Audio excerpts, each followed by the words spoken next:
रायपुर से अहम खबर की, जहां पूर्व मंत्री कवासी लखमा पहुंचे ईडी दफ्तर। कवासी लखमा के बेटे हरीश लखमा भी पहुंचे हैं ईडी दफ्तर। शराब घोटाला मामला जिसमें पूछताछ से जुड़ा है। 28 दिसंबर को ईडी ने कवासी के यहां छापा मारा था, आपको याद होगा। ईडी दफ्तर में कवासी हरीश का बयान भी सामने आया। ईडी अपना काम कर रही है और हम अपना काम कर रहे हैं, जो कागज मांगेंगे वो हम देंगे, कवासी और हरीश ये कह रहे हैं। तो ईडी दफ्तर में पहुंचे हुए हैं, जो भी जानकारी मांगी जा रही है उसे हम सौंप रहे हैं। पूर्व मंत्री कवासी और उनके बेटे के घर ईडी की रेड पड़ी थी। शराब घोटाले से जुड़ा ये मामला था। ये कहा जा रहा था, ईडी ये कह रही थी कि हर महीने 50 लाख रुपए उन्हें मिलते हैं और कांग्रेस हालांकि ये बोली चुनाव के चलते कार्रवाई हुई।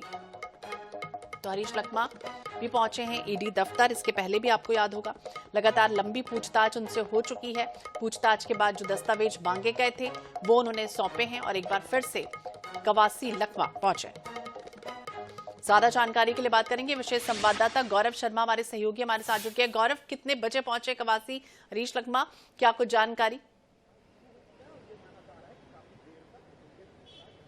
2000 करोड़ से अधिक के शराब घोटाला मामले में आज ईडी ने एक बार फिर से कवासी लखमा, पूर्व आबकारी मंत्री और उनके बेटे कवासी हरीश को तलब किया था। आज लगभग 11:15 बजे कवासी लखमा ईडी के दफ्तर पहुंचे। उसके आधे घंटे बाद, अब से कुछ देर पहले ही कवासी हरीश ईडी दफ्तर पहुंचे और ईडी दफ्तर में उनसे पूछताछ की शुरुआत हो चुकी है।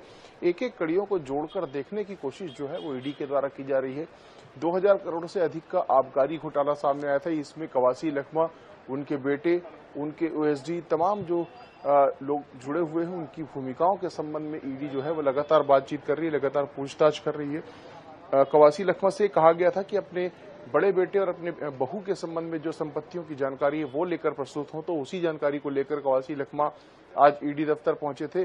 कवासी हरीश को भी कुछ जानकारी मांगी गई थी, तो कवासी हरीश भी उन जानकारियों के साथ ईडी दफ्तर पहुंचे और उनसे जब ये पूछा गया कि क्या इस मामले में अब तक हुआ है, क्या कार्रवाई की जा रही है, क्या जानकारी मांगे गई, तो उन्होंने कहा कि जो दस्तावेज मांगे जा रहे हैं उसकी जानकारी वे दे रहे हैं। फंसाने को लेकर जब सवाल पूछा गया तो उन्होंने कहा कि आप सब जानते हैं, आपको सब पता है कि किस तरह से कार्रवाई की जा रही है। तो ईडी अपना काम कर रही है और हम अपना काम कर रहे हैं, इस बात को कवासी हरीश कहते हुए नजर आए। साथ ही साथ कवासी लखमा बगैर कुछ कहे ही ईडी के दफ्तर में दाखिल होगा और अब उनसे पूछताछ की जा रही। पिछले बार भी 8.5 घंटे से अधिक पूछताछ की गई थी। इस दौरान कई तथ्य भी सामने आए थे।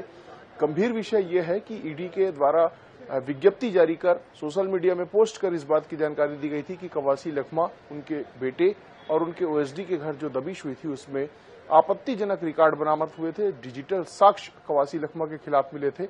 ऐसे साक्ष्यों के प्रकाश में आने के बाद आज दूसरी बार कवासी लखमा और उनके बेटे हरीश से पूछताछ की जा रही है। ऐसे में देखना दिलचस्प होगा कि आगे कवासी के खिलाफ किस तरह से कार्रवाई की जाती है और पूछताछ का जो अंजाम है वो किस रूप में सामने आता है। बिल्कुल, पूछताछ का अंजाम किस ओर होता है तो फिलहाल देखना ही होगा। लेकिन जिस तरह से ईडी लगातार दावा करती रही है कि कई डिजिटल साक्ष्य है, कई दस्तावेज खंगाले जा चुके, लेकिन ये जो गैप हुआ अभी इतने दिन का और उस बीच ईडी की कोई बयान क्या सामने आया? और दूसरी तरफ अभी कवासी लखमा जब जा रहे थे ईडी दफ्तर, उसके पहले उन्होंने कुछ कहा?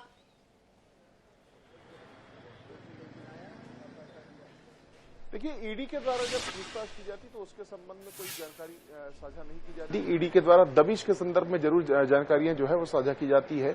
पूछताछ की गई थी, लगभग 8.5 घंटे पूछताछ चली थी। इसके दौरान कवासी लखमा ने विभिन्न जो दस्तावेज मांगे गए थे उनकी जानकारियां दी थी, अपनी संपत्तियों को लेकर जानकारियां दी थी। आज कवासी लखमा ने कुछ भी कहने से इनकार कर दिया, वो सीधे ईडी के दफ्तर में दाखिल होगा। और कवासी हरीश, जो कवासी लखमा के बेटे, उन्होंने भी कहा कि ईडी अपना काम कर रही है, हम अपना काम कर रहे हैं। तो कुल मिलाकर पिता पुत्र इस संबंध में बहुत कुछ कहने की स्थिति में नजर नहीं आ रहे हैं या कहना नहीं चाहते। जो भी ईडी के निर्देश होंगे उस तरह से कार्रवाई कर रहे हैं। लेकिन कहीं ना कहीं अब जो पूछताछ की कड़ियां हैं वो आगे बढ़ रही, क्योंकि पिछली बार ये देखा गया था कि कवासी लखमा के ओएसडी रहे जयंत दिवांगन को भी बुलाया गया था और तीनों को एक साथ बैठाकर पूछताछ की गई थी। जयंत दिवांगन, कवासी लखमा और कवासी हरीश, तीनों को एक साथ बैठाकर पूछताछ किया गया था। इस बार जो है वो कवासी हरीश और कवासी लखमा दोनों पहुंचे। ओएसडी से इस संबंध में पहले ही पूछताछ कर ली गई है। दस्तावेज जो मांगे गए थे उन दस्तावेजों को लेकर पिता पुत्र पहुंचे हैं। ऐसे में ये देखना होगा कि आगे किस तरह से ईडी कार्रवाई करती है। बिल्कुल, तो देखना होगा, नजर बनाए रखिए। बहुत बहुत शुक्रिया गौरव बातचीत के लिए और जानकारी देने के लिए। एक बार फिर से ईडी दफ्तर पहुंचे हैं कवासी हरीश लखमा। आने वाले समय में देखना होगा कि आपको जानकारी मिलती है, लेकिन लगातार ये कहते रहे कि कानून का मैं सम्मान करता हूं, जो जानकारी मुझसे मांगी जा रही है मैं वो सौंप रहा हूं।